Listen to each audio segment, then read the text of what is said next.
Hey there, hey, it is Michelle with Brilliant Quest, and today we're going to be talking about limiting beliefs. I'm going to show you how to smash them, even if you don't know what they are. All right, let's get on into it. So I'm going to keep this one pretty simple because one of the biggest issues that a lot of people have is running up against an obstacle, a wall, something that just does not make sense when there are things that you really want to do, you desire them, you need them, they help you with your livelihood, and you just can't figure out, how do I get over this wall?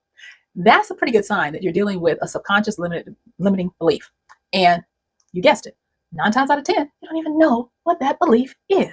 So here's a way to work on them yourself, even when you don't realize what they are. All right, so let's get into it. So the first thing I'm going to say is there is this old Stoic adage that talks about the obstacle being the way. So hitting the wall, the not being able to press forward and do something. And you're like, well, how is hitting a wall? How is the wall going to be the way?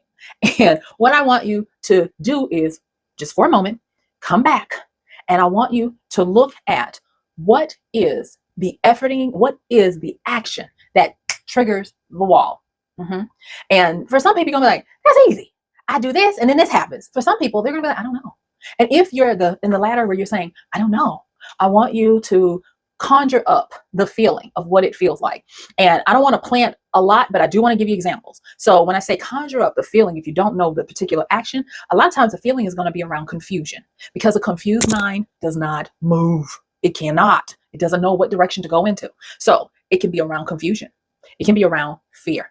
And this fear can be fear based on a previous something that happened. It can be fear based on something that is attached to something that happened, or it can be a fear of the unknown. And then the next one is, a lot of people don't realize this one, breaking out of the role you play in either your family, your social setting, or society. There are a lot of people that subconsciously hold themselves within this role that they believe they play in society. And unfortunately, a lot of these roles that people play are roles that are couched in fear, couched in making yourself little or smaller than you need to be, couched in making yourself invisible. Now you're like, Michelle, why you have to go deep all soon? Because I don't have a lot of time, because your attention span, my Lord. But anyway, this is good for you. And I just want to just give it to you, because you got to deal with it. We got to deal with it. Okay. So hitting the wall, the obstacle being the way. If it is a wall, if it is where you retreat, and check out another video that I did talking about fear spells and how to break them. But if it is something where you're finding that it doesn't make sense, and no matter how you try, you can't get over it, I want you to do this. So you're going to look at what was the action that triggered it. If you don't know what the action is, check on the feeling. You're going to look at areas of confusion. You're going to look at areas of fear. You're going to look at areas where you have yourself in a position, a role you play. I'll give you an example, tell a little bit of my business here. When I was younger, I played this role of the invisible. And it was because I was second oldest of 6, and I had some rambunctious siblings. I really did. And in my mind, I wanted to be the good girl. I wanted to be the one that caused my mother no issues or problems. So I would make do. I would self-pacify. I would do all the things that I thought made me a good girl. And yeah, that probably worked when I was a kid. But when I became an adult and I needed to find my voice to take care of myself, to advocate for myself, whether it be in a job or in a relationship, or a romantic relationship or a friendship, it was not working. And I fell into this debilitating people-pleasing stage that did me no good. And it would be times when I would want to speak my truth. And my mother had told me, squeeze, if nothing else, squeeze your butt cheeks and let it fly. Well, I would have to get to the point where it was scorched earth, where when I said something, there was no coming back. It meant this relationship was over. And I didn't want that. And so I started having to learn that I wasn't going to know every reason as to why I had limiting beliefs that caused me to not be the best version of myself that I knew I could be, but I knew I had to do something. Okay.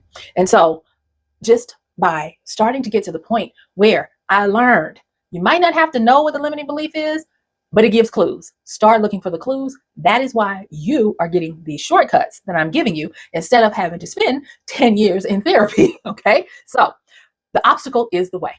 If there is a wall coming up, it is a trigger for you to understand what causes the wall to come up.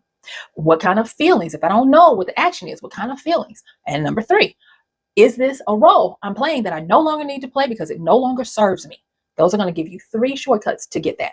The next thing is I want you to focus on your state of being. Now, I've talked about Neville Goddard, loved him, and his book, The Feeling is the answer, the solution. I don't know why I listen to the book all the time, and every time I try to tell y'all this, and you would think I would write it down, but I didn't. But come back, Michelle. It's okay. I'll make sure I put it up there for you. Okay.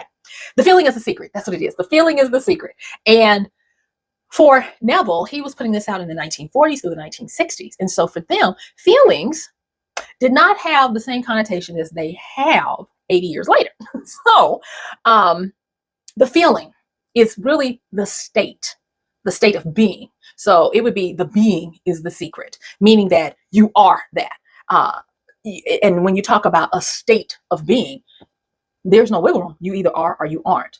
Whereas with feelings, you try to muster up this internal something and hope for the best. And so when he was talking about the feeling is a secret, he was talking about the state of being. And over here, we understand the proper order of things. Yes, we must first be so that we can do, so that we can have. So it is be, do, have. It is not do, have, be.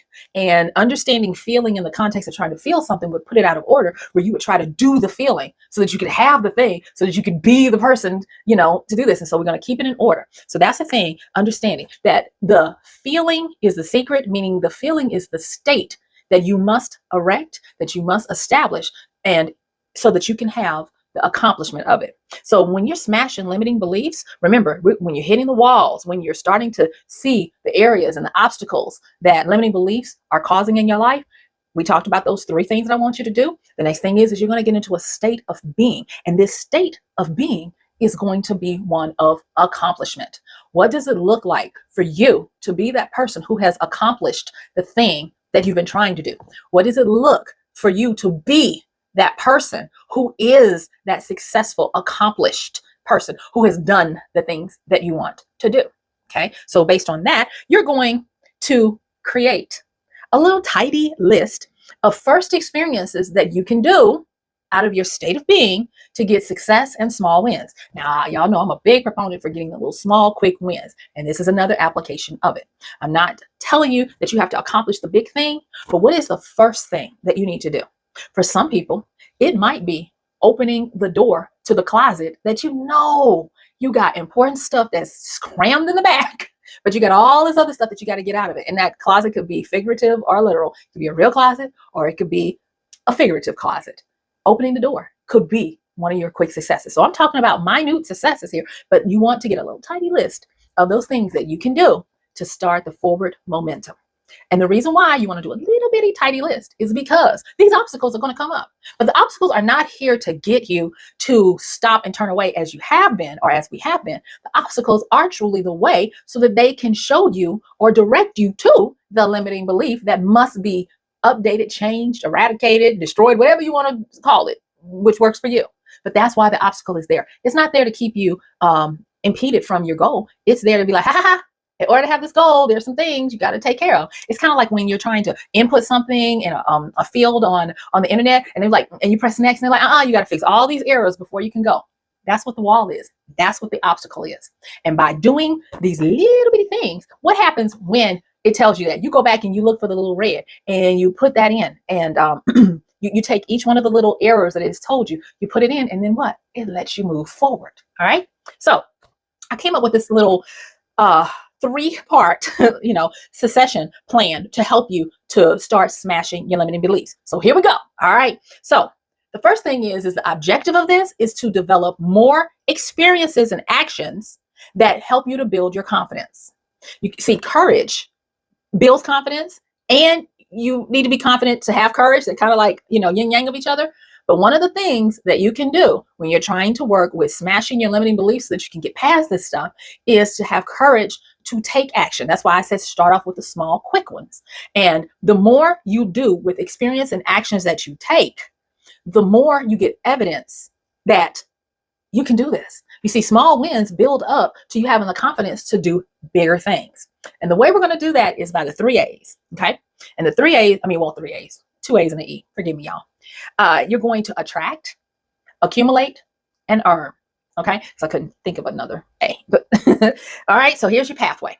So when you're attracting new experiences and actions, what you're doing is you're looking with intention, you're pursuing and seeking the opportunities for you to be able to win.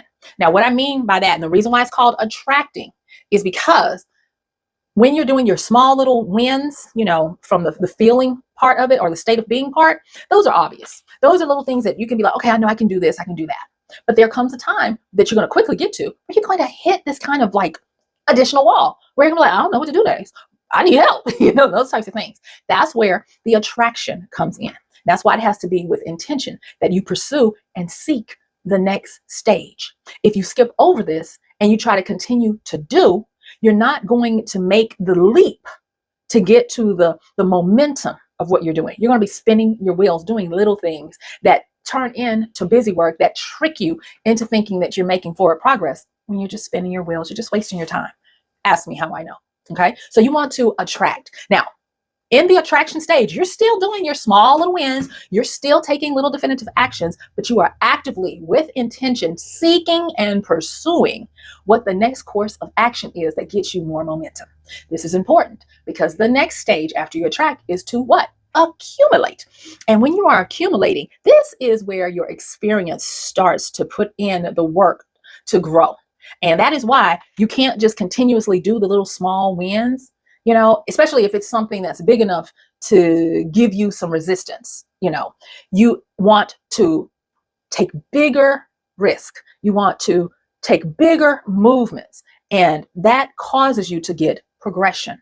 It causes you to grow. You know that you're in the accumulation stage when you are starting to grow because you are accumulating actions and experience that cause you to grow. Then the next one, and this was the one that I didn't realize younger, that if I didn't do it, I would never get to the point where I could truly see where I had overcome. And that is, you got to earn it. Now, in the earning part of this process is where you're going to go into higher levels that challenge yourself so that you get a clear, obvious breakthrough of the obstacle. You see, it is not enough to gain a lot of experience. It's not enough to even get some wins. You have got to get to the point where your actions, your momentum equals a definite movement past the obstacle. Now, let me recap this real quick because I need you to understand it on a base level. Because you notice I have not told you that you got to go through a lot of psychotherapy to draw connections to why this means that. And the reason why is because in the accumulating and earning stage, they're going to start to reveal themselves anyway. Okay, so I'm going to recap where we are so far. And thank you for staying with me. Right now, if you've made it to this point, I want you to put earn in the comments. Okay, so the way we're going to smash through these beliefs is, first and foremost, we're going to look at the areas that stop us. We're going to look at the walls, at the obstacles, at the things that make us turn around, give up, say, I need help. I can't do this by myself. And you're going to either, or all, if you can, you're going to look at what action do I take that causes this obstacle to come up? If you don't know what the action is, or even if you do, what feeling is accompanied by that? And like I said, I gave you some that usually it's going to be somewhere around confusion. It's going to be somewhere around fear, or even, complexity. And then what role have I been playing that does not play nice with what I'm trying to do now? Evaluate what role you've been playing that no longer serves you and is not equipped to do what it is that you're asking the role to do. Okay. Then the next thing, the feeling. We're going to get the feeling, the state of being of a sense of the accomplishment. And that means that you're going to take the small little wins so that you can start to get the sense of accomplishment. And that sense of accomplishment is going to propel you or get you prepared for this 3-step process, the AAE, that is, you're going to attract, accumulate, and earn it. So on the attraction, as you're doing this sense of accomplishment with these small wins, you're going to start attracting with intention, pursuit, and seeking them out. What's the next step that gets me past just doing these little actions so that I don't fall into treading water, spinning my wheels, and never really getting past this block? And you're going to have to use a little faith to command them, the opportunities to come. So once you start attracting the opportunities, you're going to do them by accumulating. You're going to accumulate the experiences. You're going to accumulate the actions, and they're going to start to build in you the confidence so that you gain momentum. And remember, in this area, when you're accumulating, you are for the purpose of growing. Accumulation means growing. Accumulation doesn't just mean busy work. Accumulation means that you are growing your skill set so that it can cause you to get forward momentum, because you need enough momentum to break through that wall or that obstacle. Remember, because the obstacle is the way, but you still got to have enough personal power to break through the obstacle. And then you're going to earn it. And by earning it, that means you're taking bigger risks and you're moving past so that you get a clear and obvious confirmation that you have moved past that obstacle and you have smashed whatever limiting beliefs you have. All right. So now I'm going to give you some quick shortcut skills so that you can really get to going on this, because this is highly practical and it works, y'all. It works. So the first thing is you're going to create some routines for your attraction, accumulation, and earning stages. Okay. And so what you're going to do with the attraction, the routines that you're going to start to create intentionally for how you attract these new opportunities is you're going to employ your courage to explore. You're going to dare greatly, and you're going to embrace the unknown with a deliberate action-taking mentality. You're not going to shy away from it. You're going to embrace it because you know why you're doing it. You are attracting them, because the more you act on the gifts that you get of the universe supplying you with these new opportunities, the more you're going to get. Then you're going to start with a routine when you get into your accumulation. Now, the way you know that you're moving from attraction into accumulation is where the new options and opportunities come with easier or less efforting on your part of trying to attract, because the intention, the pursuit, and the seeking is now rewarding you. So now you have many opportunities, and thus you're moving into the accumulation stage. All right. So with the accumulation and the shortcut to creating the routine for the accumulation is that you're going to get into a habit of sourcing and scouring for the experiences that you're now becoming aware of that you lack and that you need.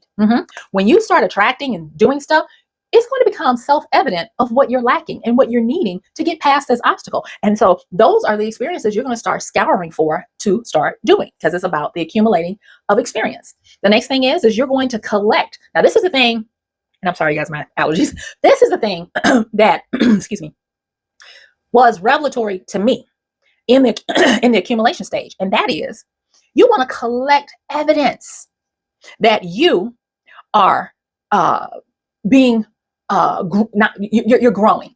Not you're being grown, but you're growing.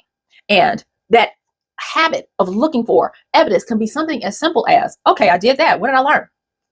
Like the example that I gave of facing a new kind of document. I learned a lot.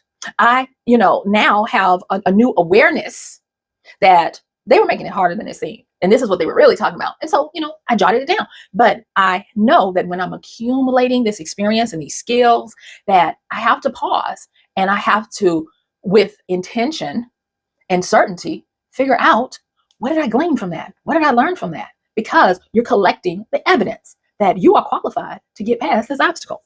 And this next part under the accumulation is there. You have to habitually, mentally reframe what you're doing so that you can command yourself to use the experience to be confident. Remember, in the accumulation is where, because you're gaining more experience, you get more confidence. Build it as a habit.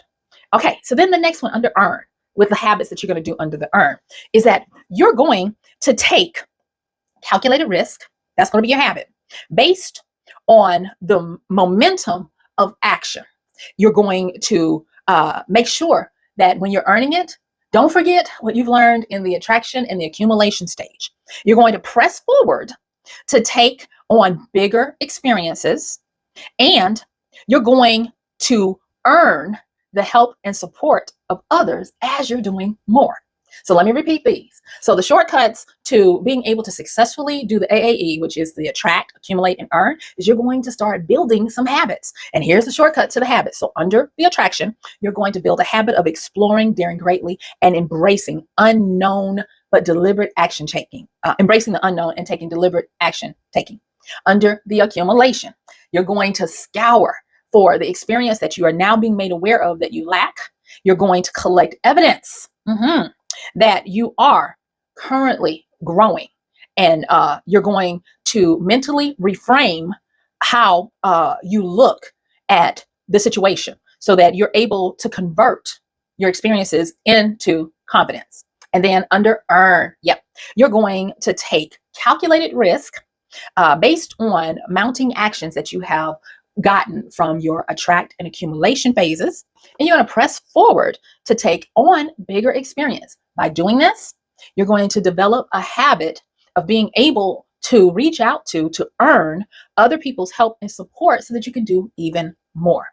So by doing this little process, you're going to go from being stymied and stuck to smashing your limiting beliefs so that you can root up the obstacles to get them to help you instead of hinder you, so that you can move from not being able to do anything to moving and daring so greatly that you get help and support from people who are just excited about the fact that you are confident and you got the evidence to back it up. So yes, thank you so much. I want you to make sure that you don't take this lightly. This is a shortcut that has taken the greater of 25 plus years to hone, and I'm giving it to you. So I want you to make sure, don't forget, you want to comment. Don't let me just be out here like, am I talking to anybody? Let me know you're here. Let me know that you're using this, because this is your big sis, Michelle, with Brilliant Quest, trying to put you on.